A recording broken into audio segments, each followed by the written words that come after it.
Good morning, everyone. Thank you for being here. I really appreciate you taking time out of your day to join me. My name is Suzanne D'Amato. I'm an employee benefits attorney and the National Compliance Director for the HILB Group. Our topic today is President Joe Biden's healthcare agenda. And I know I don't have to tell any of you that the last year or so has been a pretty crazy ride from a benefits administration perspective. There's been so many developments to keep up with. And candidly, I think things will probably not slow down for a little bit. So my goal today is to hopefully provide some context as to the Biden agenda as it relates to healthcare, so that we might have some idea of what to expect. Just a couple of housekeeping notes before we start. Today's webinar is being recorded so that it can be provided to clients and friends of the HILB Group who were not able to join us today. So I just want to note that the information presented here is current as of today's date, which is February 25th, 2021. A lot of the legislative and executive actions that we'll be discussing today are still in flux, so it'll be important to stay current on developments. I'm going to circulate a link to the recording together with a copy of the slide deck later today. And if you have questions as we go through the slide deck, feel free to type them into the box on your screen, and I'll get to as many as I can at the end of my remarks.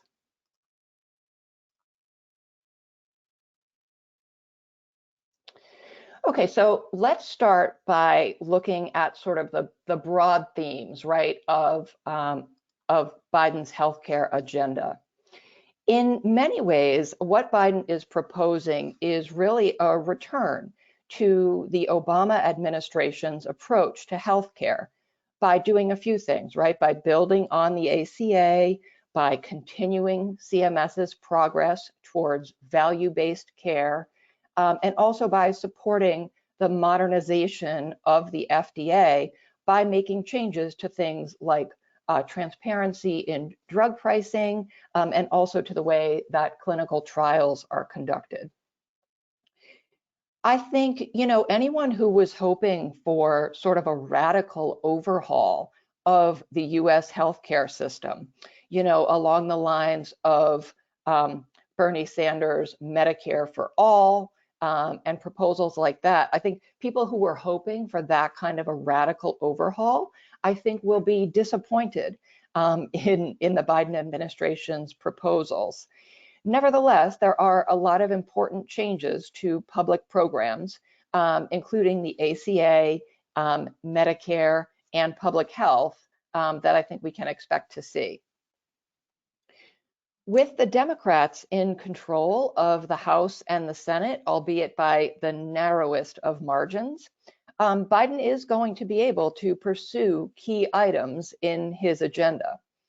And I think the key pillars of sort of his healthcare roadmap include, as we said, fortifying the ACA, maybe augmenting it with a public option, which we'll talk more about.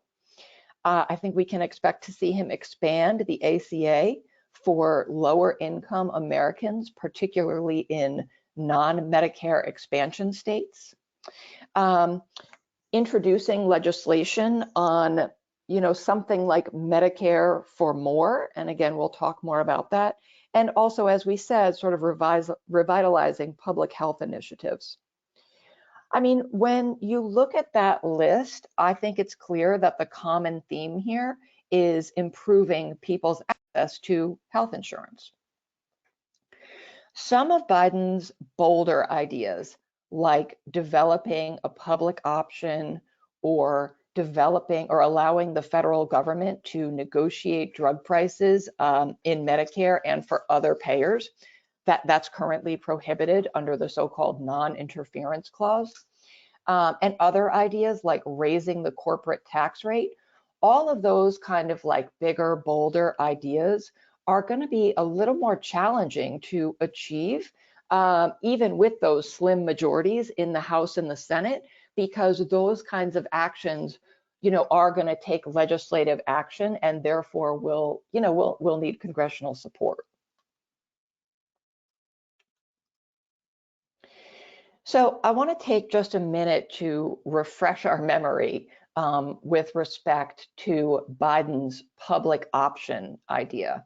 And as I said, this is one of Biden's more ambitious agenda items, but it is also one that would, really change, I think, the face of U.S. healthcare somewhat fundamentally and dramatically. So I think it's worth taking a look at. This public option would essentially give Americans a new choice on health insurance. So this is a public plan that would allow working age adults, and not just the elderly, to buy into a public insurance plan, kind of like Medicare. So that would mean that eligible individuals could purchase coverage directly from the federal government, probably through, a mechanism that's kind of similar to the ACA marketplace. So this is essentially a government-run alternative to private health insurance. Everyone, in other words, would have the option to enroll in the public option, which, obviously could have potentially big implications for how employers decide to structure their health benefits. Biden's argument here is that the public option would reduce costs for patients by negotiating lower prices from hospitals and other healthcare providers. And that's what Medicare does essentially now, right? Medicare pays lower prices than almost any private health insurance plan. And that's because it's such a big program that, it's able to kind of drive a hard bargain. So Biden's idea is to sort of, unleash that bargaining power on behalf of a public option that would be available to everyone. It probably will not surprise any of you to learn that this proposal is expected to face strong opposition by powerful health industry groups who generally, to put it mildly, dislike the idea of government orchestrated bargaining over prices for healthcare. In any event, as we said, advancing this, sort of ambitious measure would clearly require legislation. This is definitely not something that can be accomplished through an executive order or something similar. And, frankly, the odds of success in Congress aren't really clear. It's interesting because at the time the ACA was in development, a public option like this was kind of written off as being just too far left. But now I think part of the problem might be that it might not be progressive enough for those in, the liberal wing of the Democratic parties, where ideas like Bernie Sanders' Medicare for All have kind of become more mainstream and gained more traction over time. Before I move on from the public option, just so that I'm clear, the Biden administration sees a public option as exactly that, an option, which is to say an alternative to employer-based health plans. This is not a replacement, and to the extent that this is successful, this public option doesn't sort of derail our current system around employer-sponsored group health plans.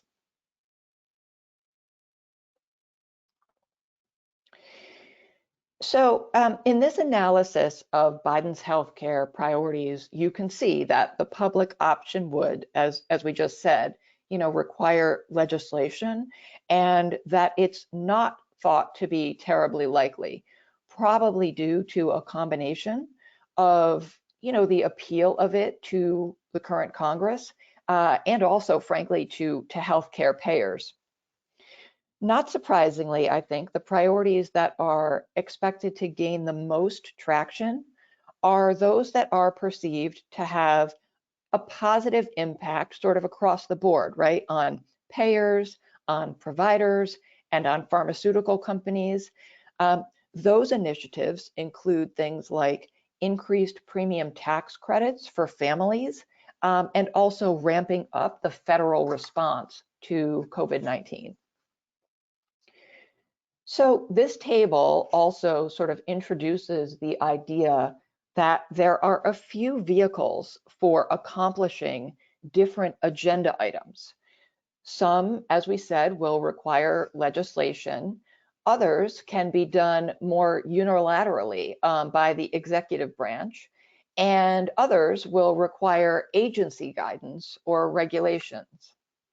So from here, I just want to shift gears a little bit from looking at sort of overall policy agendas and look at actions that the Biden administration has taken so far.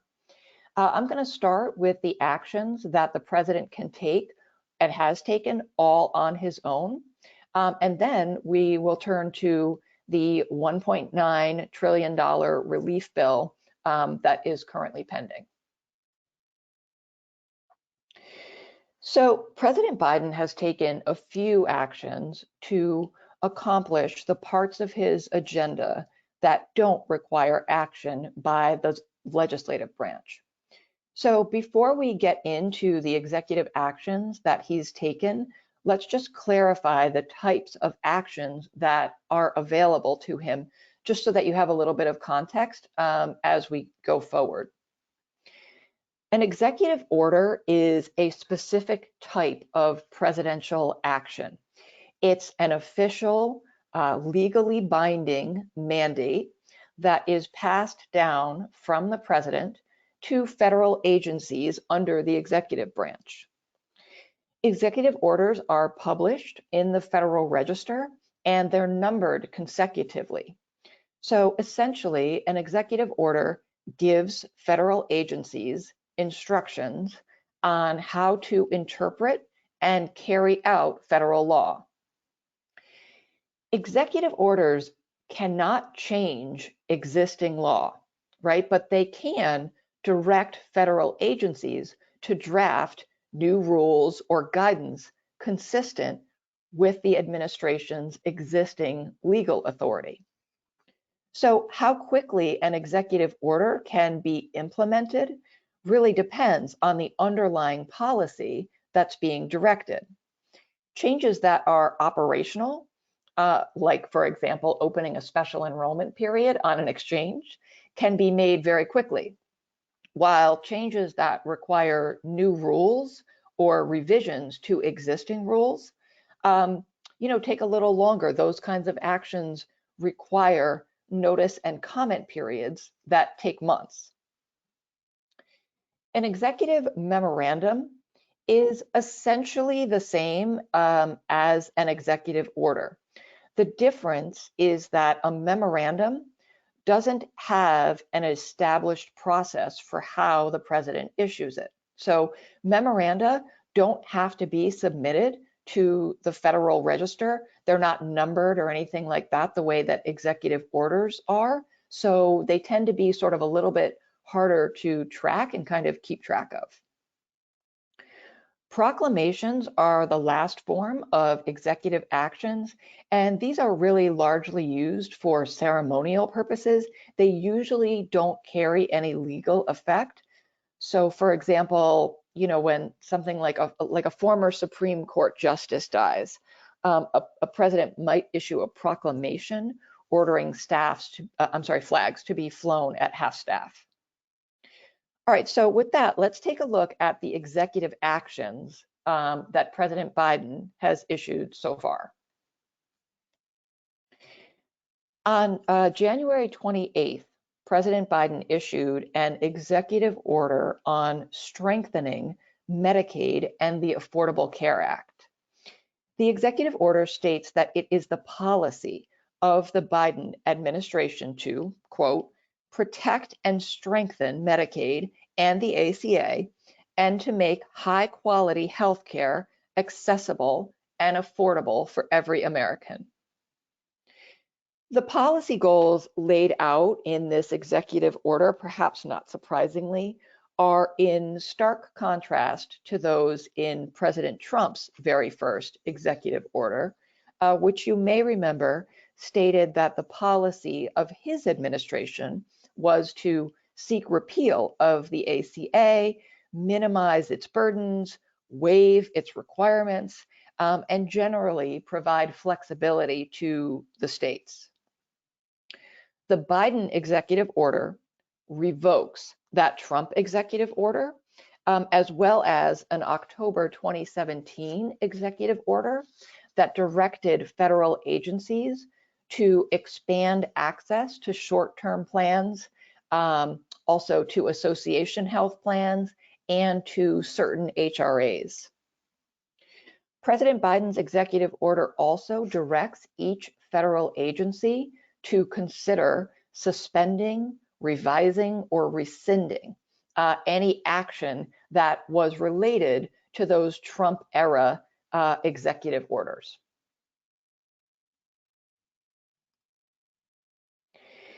The executive order directed the Secretary of HHS to consider establishing a special enrollment period for the federal exchange to run from February 15th to May 15th. And the executive order cites provisions of the ACA that govern the exchange, as well as federal regulations that allow a special enrollment period for exceptional circumstances, which in this case is obviously the ongoing COVID-19 pandemic. HHS virtually immediately announced the healthcare.gov 3-month special enrollment period in a press release and also in a fact sheet. Now, not every state uses healthcare.gov as its exchange, of course. Federal marketplace coverage is available in 36 states. The remaining 15 use state-based marketplaces. And among those 15 states that use the state-based marketplaces are Connecticut, Maryland, Massachusetts, New Jersey, New York, and Rhode Island, all of which have announced special enrollment periods. So what does that really mean for employers? Well, if an employee who is enrolled in an employer-sponsored group health plan decides to enroll in marketplace coverage, they can drop their employer coverage. That's because enrollment in marketplace coverage is a permitted election change event under the Section 125 regulations, which just means that an employee can make an election change with respect to their employer coverage outside of open enrollment. So if you are an applicable large employer under the ACA and you offer coverage to your employees that is affordable by ACA standards, they will not qualify for a premium tax credit, which is essentially a subsidy, right, for marketplace coverage. So to the extent you have an employee who wishes to drop your coverage to enroll in marketplace coverage, you could consider advising them of that fact, that they won't qualify for a premium tax credit on the exchange, just in case they are dropping coverage with, the expectation of receiving that assistance. And I would say, don't be surprised, if your employees have at least some awareness of the special enrollment period. And I say that because HHS announced that it would commit $50 million to outreach and education to raise awareness of the special enrollment period. You may remember that the healthcare.gov advertising and marketing budget was cut by about 90% under the Trump administration. So if you feel like you haven't heard much, about the federal exchange lately, that could be why. But as I said, I think, don't be surprised if you and your employees start to see more messaging around the federal exchange. The special enrollment period is the only specific action that was directed by President Biden's executive order. But the order also directs federal agencies to examine the 5 categories of policies listed here, including policies that undermine protections for pre-existing conditions, policies or practices that make it more difficult to enroll in Medicaid and exchange coverage through what the Biden administration calls unnecessary barriers, and also policies or practices that tend to reduce the affordability of coverage or the availability of financial assistance. Now, obviously, those directives are quite broad, right? And they don't give us too much insight into what actions the agencies will prioritize. But I think we can say with some degree of certainty that the order is likely to trigger a range of activity to reverse Trump administration policies and adopt, as well, a proactive agenda. So what might that look like? It could include things like rolling back access to non-ACA plans, in particular, the short-term plans that the Trump administration had encouraged the agencies to make more readily available. The Biden administration might also look at ways to limit the sale or deceptive marketing practices of other limited benefit plans. Extending the annual open enrollment period for the exchange, revising the premium adjustment percentage methodology, which is just a measure of premium growth that's used to set the rate of increase for the maximum annual limit on cost sharing, and also, interestingly, the employer mandate penalty amounts. So the executive order also mentions improving the affordability of coverage or financial assistance, including for dependents. To me, that sounds like sort of a veiled reference to fixing what you might have heard referred to as the family glitch. And that's the ACA rule that bases eligibility for a family's premium subsidy on whether the employer-sponsored coverage available to the employee is affordable.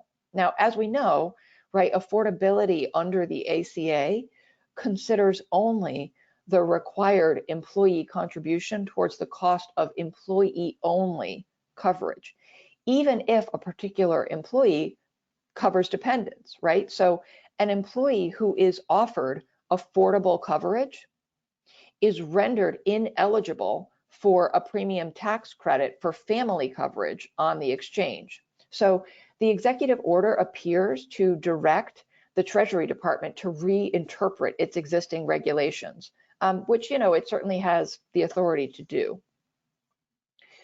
Finally, there's that reference to barriers to Medicaid enrollment, which, although it doesn't directly reference the Medicaid work requirements, I think we can sort of reasonably expect the Biden administration to turn to that issue soon, in no small part because there is pending litigation before the US Supreme Court over the validity of work requirement waiver approvals in Arkansas and New Hampshire specifically.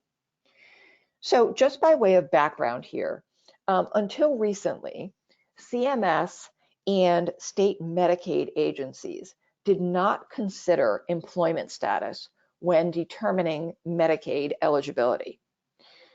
Work requirement waivers submitted during the Obama administration were rejected, mostly because they were thought to undermine access to health insurance. But in January of 2018, CMS reversed course and sent a letter to all state Medicaid directors encouraging them to submit Medicaid work requirement waivers for approval. So by the end of 2020, 12 states' waivers to impose work requirements on Medicaid eligibility had been approved by HHS.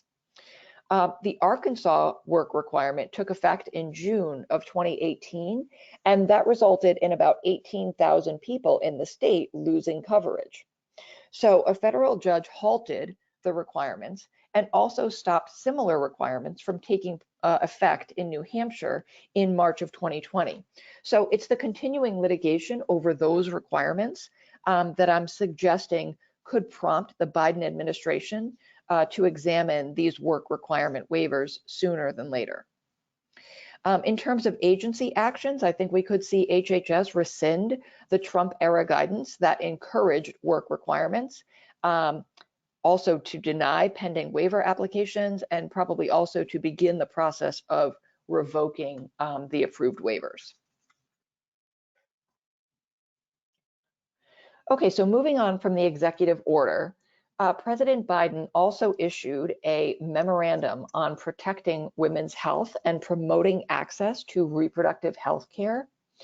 And this memorandum is focused on policies that the Biden administration deemed to be interfering with women's comprehensive reproductive health. The memorandum immediately ended what has been referred to as the Mexico City policy, which prohibited federal funding to NGOs, to non-governmental nonprofit organizations in foreign countries, if they provided abortion counseling or referrals for those services. Agencies were directed to immediately waive those requirements and to notify grant recipients of that waiver, as well as to no longer include those in future grant awards. The memorandum also directed HHS to take action as soon as practicable to consider whether to rescind regulations under HHS's Title X Family Planning Program. So that action specifically targets a 2019 HHS rule that prohibits recipients of Title X funds from referring patients to abortion providers, and also imposes other requirements on abortion providers.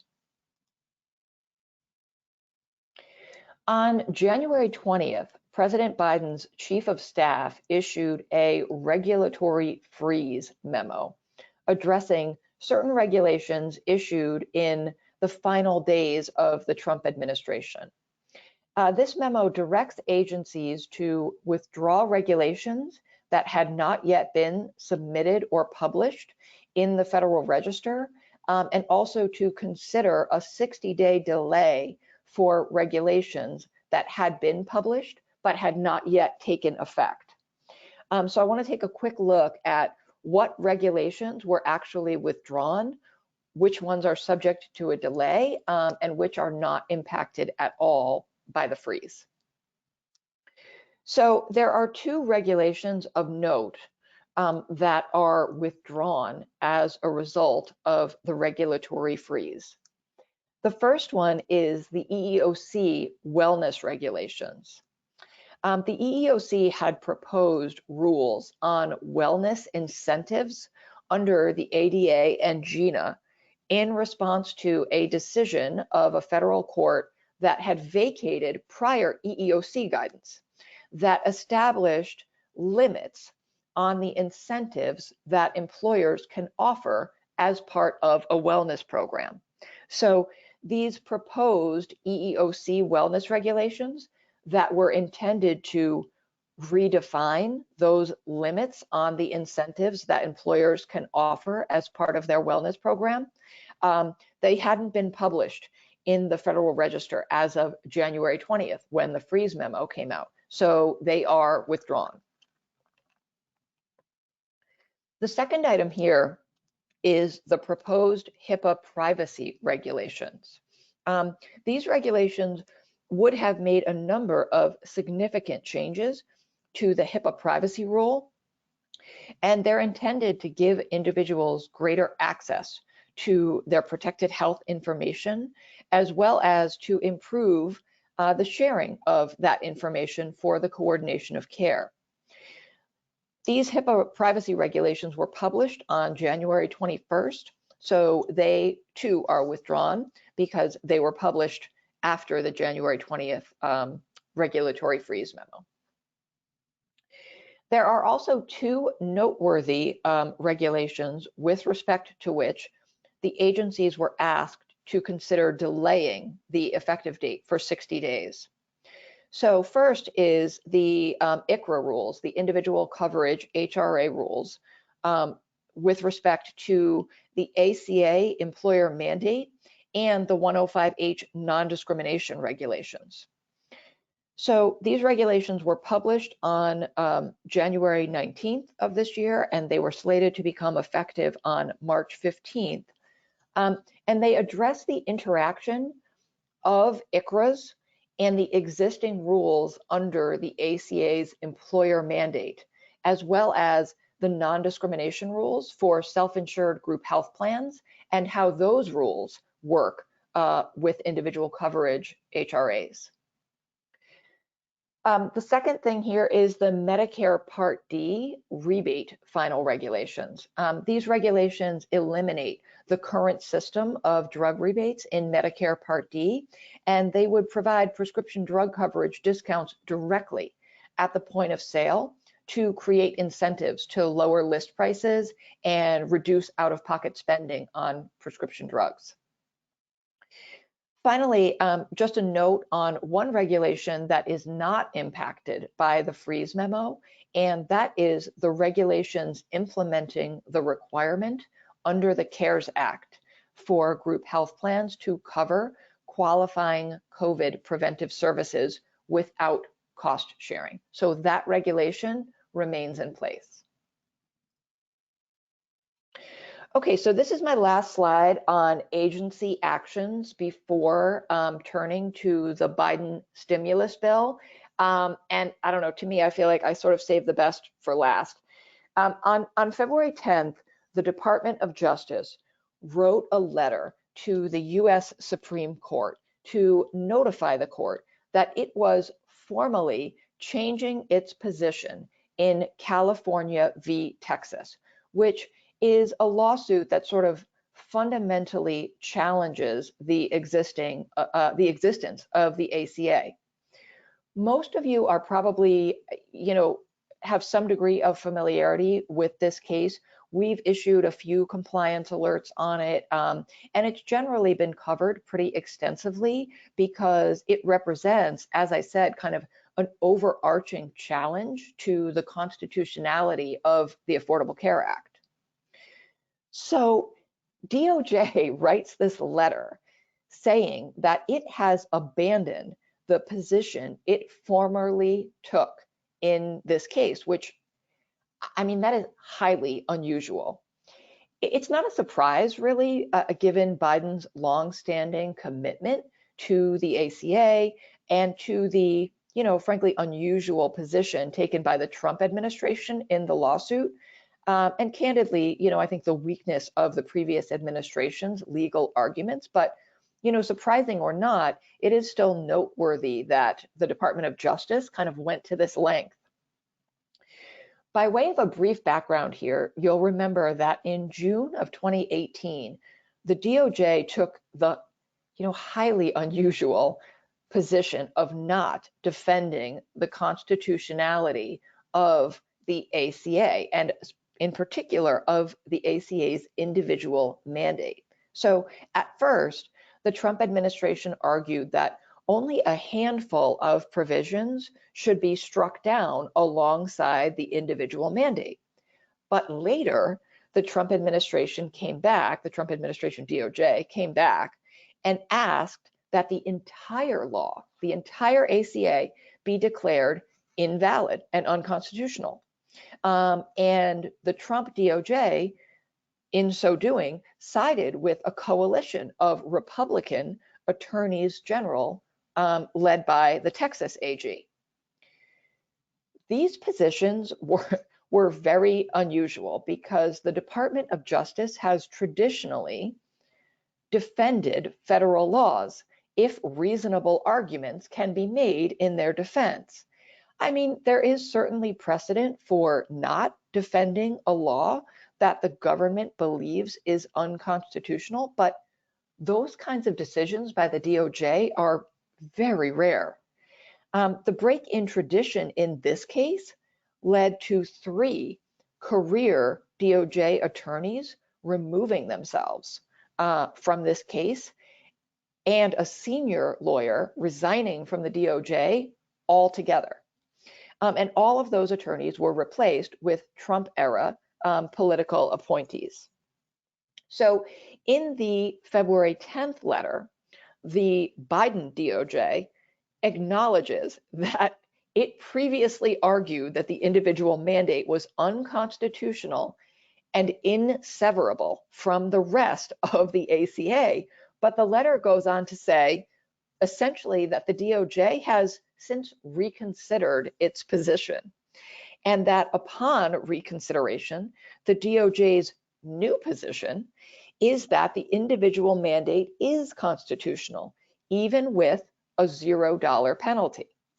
So DOJ now is saying, even if the Supreme Court finds the $0 mandate to be unconstitutional, the DOJ, sort of newly believes that it should be fully severable from the rest of the ACA, meaning that the rest of the law can stand even if the Supreme Court decides that the individual mandate itself is problematic.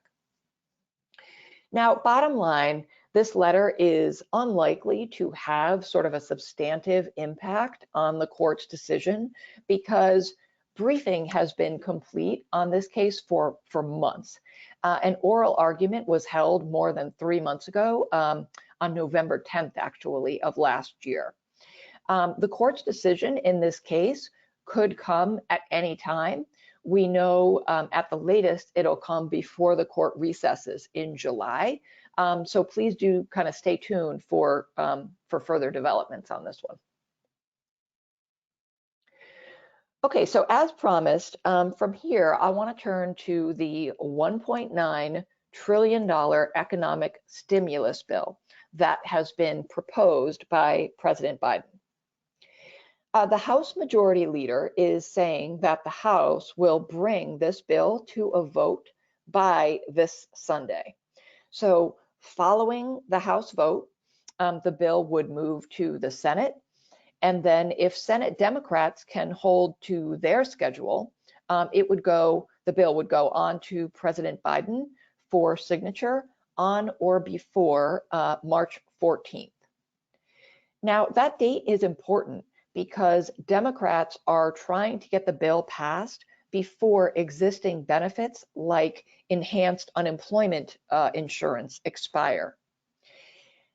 I keep referring to Democrats and not to Congress generally. And that's because although President Biden attempted to gain bipartisan support for this legislation, he ultimately failed and wasn't able to gain really any Republican support to proceed with the measure. So instead, Democrats have decided that they will use the budget reconciliation process to pass the relief package with just a simple majority vote. Not surprisingly, the biggest ticket items here have, become the most contentious. Though there was some discussion of more narrowly targeting the stimulus checks, the House proposal winds up, pretty close to Biden's original plan.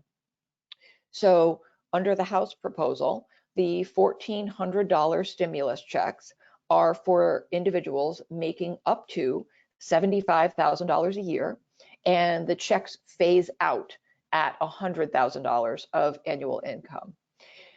There's been quite a bit of back and forth about whether to aim these stimulus checks more precisely at lower income individuals. So that could be an area where this gets tweaked a little bit. The expanded weekly unemployment benefits are currently set at $300 a week, and they expire on March 14th. So this bill would expand them to $400 a week through August 29th. And it would also expand pandemic-related benefits for freelancers and contractors. This was kind of the so-called like gig economy unemployment benefit package. It would expand those benefits for the same period. So that shaves about 1 month off of what President Biden was asking for originally. One big question mark in the House proposal is the federal minimum wage, which the bill would raise to $15 an hour by 2025. There are, sort of big and important questions, I guess, as to whether a minimum wage increase can get through the reconciliation process and make it past the Senate parliamentarian. But for now, at least, Democrats in the House are saying they're determined to fight for it. So there are several House committees that have had a hand in crafting different portions of the stimulus bill.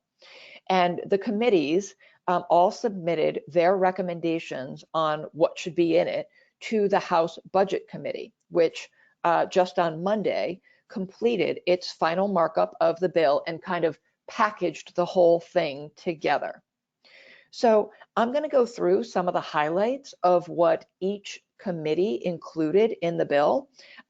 But let me just say right up front to clarify, this is nowhere near a done deal. A lot can still change about what's in the final bill in both the House and the Senate. As we said, the House hasn't even put the bill to a vote in its own chamber. Now, the Senate is likely to work from the House bill, but I think we should expect them to make even more amendments and changes to it after they get it. And so once the Senate makes their changes, the legislation would then go back to the House. The Senate also has to keep in mind, as I said, the rules that govern what can be done through the budget reconciliation process. But I guess, I would say the clock is kind of ticking here, and Democrats have every intention of getting more stimulus passed before, as we said, the current enhanced unemployment benefits expire on March 14th. Okay, so let's take a look at what is in the House's reconciliation bill. And I'm going to try to hit the highlights here that I think obviously will be of the most interest to you and to your employees. I'm going to organize the contents of the bill here according to the House committee that proposed each, set of inclusions. So first up, we have the Education and Labor Committee. So in line with Biden's proposal, the bill calls for $130 billion towards school reopening. And it specifically directs funds towards things like ventilation system upgrades, reduced class sizes, and personal protective equipment to make schools safer. And it also ensures that the money is directed towards public schools. Schools are required to put 20% of the money towards learning loss, meaning efforts to make up for lost ground, while students have been missing school in person. It also directs $40 billion in grants to higher education, and it requires educational institutions that receive the funding to dedicate at least half of it to emergency financial aid grants for students. The bill, as we said, seeks to increase the federal minimum wage to $15 an hour, which the Congressional Budget Office says would increase wages for 27 million workers. It also puts $150 million towards the Department of Labor for implementation of COVID-19 worker protection programs. The bill, importantly, also provides for COBRA subsidies, which I know will be of particular interest to a lot of you. So let's take a closer look just at that one item. Bottom line, you may soon need to introduce changes to your COBRA offers if this particular provision makes it into the final bill. If it does, if these provisions are included in the final bill, these changes could take effect as early as April 1st. So this proposal would subsidize 85% of the cost of COBRA coverage. And the premium reduction would apply to the period beginning on the first month after the effective date of the law, which is why I said as early as April 1st, and ending on September 30th of 2021. The subsidies will not apply if an individual is eligible for other group medical coverage or for Medicare. So employees or former employees who are eligible for other group medical coverage or for Medicare will not be able to take advantage of the COBRA subsidies. As an employer, you'll be able to recover the remainder of the COBRA premium, which is to say the portion of the COBRA premium that the employee isn't going to be paying, through credits against your employment taxes. So under this proposal, an employer may permit individuals eligible for COBRA premium discount to enroll in a different coverage option, rather than giving the individual the option only to continue coverage that was in place on the day before the qualifying event, which is of course what we're all, obviously in the practice of doing. In order to enroll in different coverage, the premium for the different coverage must not exceed the premium for the coverage in which the individual was originally enrolled. So in other words, the employee can be given the option to elect COBRA coverage under the plan they had as an active employee or a less expensive plan. The proposed rule also sets forth an extended election period to allow individuals who previously experienced a qualifying event to enroll in subsidized coverage.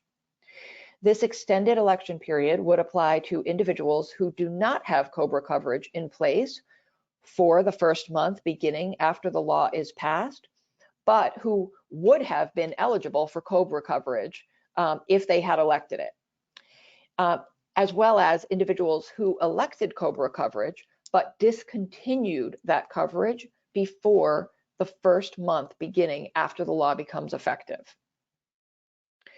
Lastly, the House bill requires employers to provide written notices on a few different topics, including the availability and the expiration of the COBRA premium reductions, as well as the option to enroll in different coverage, if it's available, of course, and the extended election periods. Penalties may apply, again, under the current House bill. Penalties may apply if the appropriate notice is not provided, particularly for a failure to provide notice about the end of any premium subsidy. And the bill does direct the agencies to develop model notices that can be used for these purposes. So a lot to sort of keep our eye on here in this regard. From the House Ways and Means Committee, the bill provides an additional, as we said, $400 in weekly unemployment benefits from the federal government through August 29th of 2021. The supplement is currently set at $300 and is set to expire on March 14th. So the reconciliation bill, as I mentioned, also extends the Pandemic Unemployment Assistance Program for self-employed and contractors, as well as the Pandemic Emergency Unemployment Compensation. That's the plan that tacks on extra weeks of state benefits through August 29th. And this one, I think, is another one to watch. This extension and increase of unemployment benefits has been another item in this bill that has sort of been, very hotly contested. After a lot of debate about who will receive stimulus checks, the House bill would distribute a $1,400 benefit for those earning up to $75,000 and phasing out at $100,000 of annual income for individuals and $200,000 for couples. Lastly, the bill increases ACA premium subsidies for 2 years for low and middle income Americans, or those making up to 400% of the federal poverty level. The bill directs $46 billion to HHS to detect, diagnose, trace, and monitor COVID-19. It also provides $7.5 billion in funding for the CDC to promote, monitor, and track COVID-19 vaccines.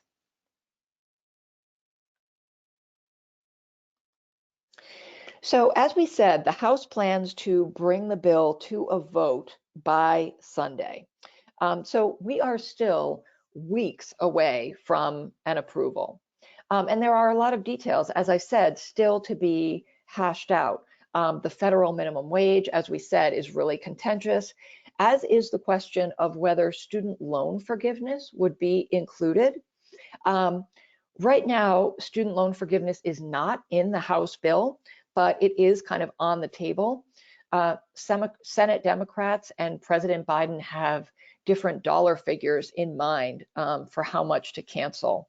Biden this month said he supports canceling $10,000 in student debt, but that figure doesn't line up with Senate Democrats, who are saying that they want to cancel up to $50,000 in student debt. And as I said, as it stands now, the House bill doesn't address student loan debt at all. All of that to say that this is a very fluid situation. I expect there to be a lot of news on this in the days and weeks to come. Most of you probably know that we publish compliance alerts on these kinds of developments. So if you're not receiving those and you'd like to sign up to receive those via email, just get in touch with your benefits advisor and let them know. All right, so what should we expect to see in the short term? Well, as I said, certainly we want to keep our eye on the stimulus package. There's going to be a lot happening there over the coming weeks. Some of those items, in particular, the COBRA subsidies and the stimulus checks are going to affect you and your employees, quite directly. The House and Senate are going to be doing a lot of negotiating in the coming weeks. They have to reconcile the differences in their respective versions of the bill before they can send it to the president for signature. We could also see a decision from the Supreme Court anytime on California v. Texas. At a minimum, that could mean an end to the federal individual mandate, the penalty for which obviously is still zero. But the broader fate of the ACA also kind of hangs in the balance here.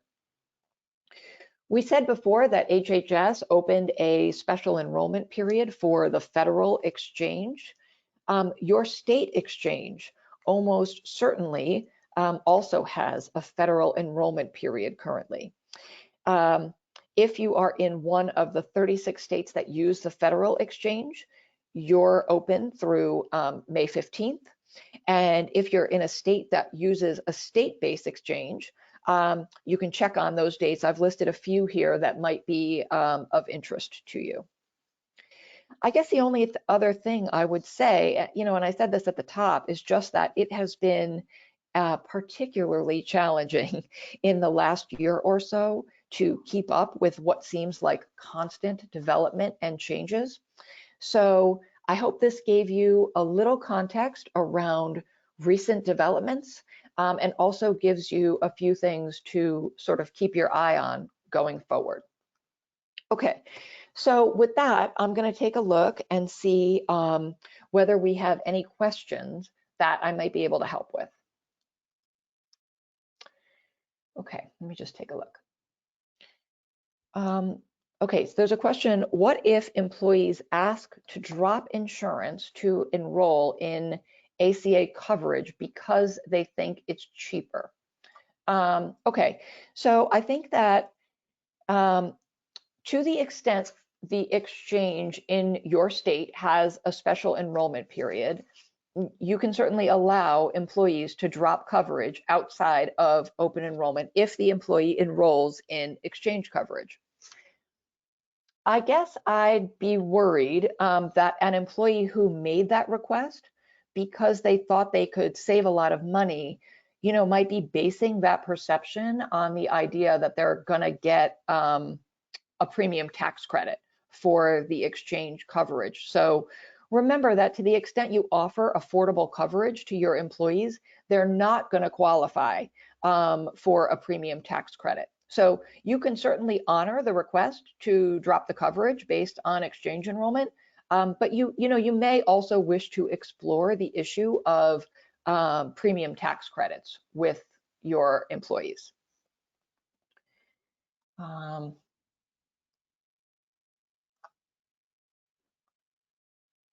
Is the public option the same as Medicare for all we hear about in the news? Not quite, right? The public option that Bernie Sanders in particular was describing as Medicare for all would have really replaced the entire current system of employer-based coverage.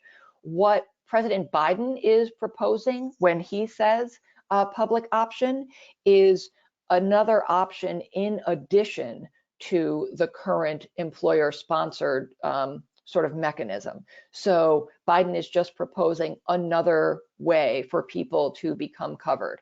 They could enroll in employer-sponsored coverage, they could enroll in ACA coverage through the exchange, or they could enroll in public option coverage that they would purchase directly from the federal government. What happens if the ACA goes away? Excellent question. I think this is probably a question about California v. Texas. As we said, that that case challenges the ACA's individual mandate, but it raises questions about the law's entire survival. The argument being made here is that because the individual mandate is now $0, that the ACA is no longer constitutional. And I guess the bigger argument is that, like I said, if the individual mandate is unconstitutional, the entire law falls apart. I think that's where most legal observers think that this case really has some weakness. The argument that the entire ACA is invalid if the individual mandate is unconstitutional is, not widely considered to be a very strong argument. With that said, I mean, you're right. The most far-reaching consequences of this case would be if the Supreme Court ultimately decides that all or most of the ACA should be overturned. The good news, I guess, is that we won't have to wait all that long to find out the answer. The decision is going to come in June of this year at the latest, as I said, before the Supreme Court takes its recess in July. Okay, and then the last one here is just, can you talk more about the COBRA subsidies? Sure. So the COBRA subsidies that are part of the stimulus package draft that is being worked on in the House right now, both the Ways and Means proposal and the Education and Labor proposal would subsidize 85% of the cost of premiums for COBRA continuation coverage for employees who are terminated, right, or who have lost coverage because they reduced hours. The subsidy that is being proposed would begin as soon as the new law is passed and would remain available through the end of September. The subsidy would not count towards an employee's gross income. It would essentially be treated as an advance refundable payroll tax credit, much like the tax credits that employees or individuals can get for exchange coverage. The proposals incorporate the current list of existing qualifying events for COBRA coverage. So nothing is going to change in that regard. Employees who have not yet enrolled in COBRA or who were enrolled but discontinued their coverage could opt in to subsidized COBRA beginning as soon as the law passes, and they would have 60 days to enroll. So if the law passes, and if it includes the COBRA subsidies, you will have an affirmative obligation to notify qualified beneficiaries that they have an extended enrollment period, that 60 days to enroll in subsidized coverage. And once you provide that notice, as I said, they'll have 60 days. I guess the only other thing I would say about the COBRA subsidy is that it is not going to be available to people who can enroll in another group health plan or who can enroll in Medicare. But certainly, to the extent that the bill moves forward and to the extent that it includes COBRA subsidies, obviously that's a topic on which we will communicate with you quite extensively. So, as I said, if you are receiving our compliance alerts, and this is a development that kind of comes to pass, you can certainly expect to get a compliance alert on this topic. If you're not receiving those alerts and you'd like to sign up, just as I said, contact your benefits advisor and they'll be able to get you on the list. Thanks again to everyone who joined and for everyone who hung in with me here all the way to the end to hear the questions that everyone submitted. I really appreciate you taking time out of your morning to join me. And like I said, stay tuned. Have a great day, everybody.